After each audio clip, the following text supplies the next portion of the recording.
സന്തോഷം മാത്രമാ മനക്കലില്ല. ഉണ്ണി പിറക്കാത്ത ദുഃഖത്തിൽ കഴിയുന്നു ശിവഭക്തരാം തമ്പ്രാനും തമ്പ്രാട്ടിയും. ഒരു രാവിൽ ശയനത്തിൽ ശിവദർശനെ സ്വപ്നെ തമ്പ്രാട്ടി ഉണർന്നു പുലരിയായി. തൊഴിമാരൊത്തു നീരാടാൻ യാത്രയായി. ആ പൊൻപുലരിയിൽ കുളിക്കടവിൽ തേജസാൽ ജ്വലിക്കുന്നൊരു പൈതൽ ശിവദേവൻ നൽകിയ നിധിയല്ലയോ. മനക്കലോ സന്തോഷം അലതല്ലി. ഉണ്ണി വളർന്നു ബാലനായി കൗമാരം പടിവാതിൽ എത്തി നിന്നു. മാറുന്നു ഭാവങ്ങൾ രീതികൾ ഉണ്ണിക്കു കൂട്ടുകാരടിയാളന്മാർ. കടവിനക്കരെ പറച്ചിയൂരിൽ അടിയാളത്തിലെ കൂട്ടുകൂടി. തോട്ടിൽ ചൂണ്ടയിട്ടു കാട്ടിൽ നായാടി കള്ളുമോന്തി മാംസം കഴിച്ചിടുന്നു.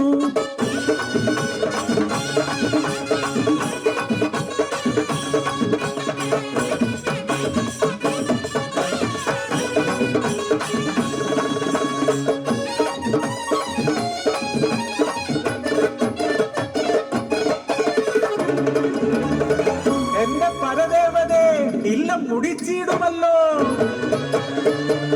കോപിഷ്ടയാകുന്നു തമ്പ്രാട്ടി ഉണ്ണിയെ മച്ചിൽ ബന്ധിക്കുന്നു. ജലപാനം നൽകില്ല പൊന്നുണ്ണി പൊരുത്തക്കേടുകൾ ഏറെയായി. അല്പം കഴിഞ്ഞപ്പോ അമ്മ തൻ മാനസം സ്നേഹമായി പിന്നെ വാത്സല്യമായി. മനക്കലെ മച്ചിന്മേൽ എത്തിയ അമ്മ അറപ്പുരവാതിൽ തുറന്നു നോക്കി. ആകെ സ്തംഭിച്ചു തമ്പ്രാട്ടി.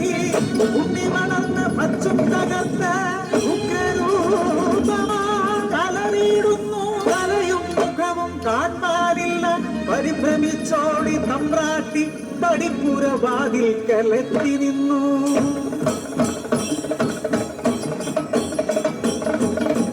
മനക്കരെ മച്ചും തകർത്തുണ്ണി വെറും ദൈവമായി മാറി.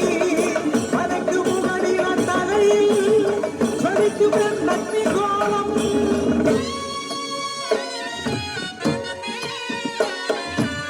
ഭയന്നൊര തമ്പ്രാട്ടി നോക്കാനാവാതെ കൈകൾ കൂപ്പി നിന്നു.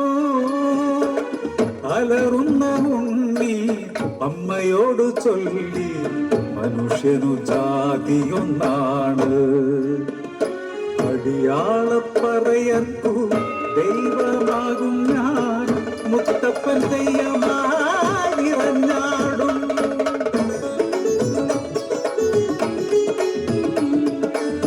ദൈവമായാലും അമ്മയ്ക്കു നീ ഉണ്ണി.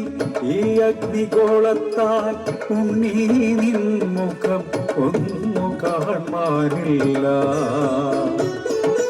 കണ്ണുകൾ മൂടി മുത്തപ്പനായി നീ ദർശനം നൽകൂ പറശ്ശിനിക്കടവിൽ.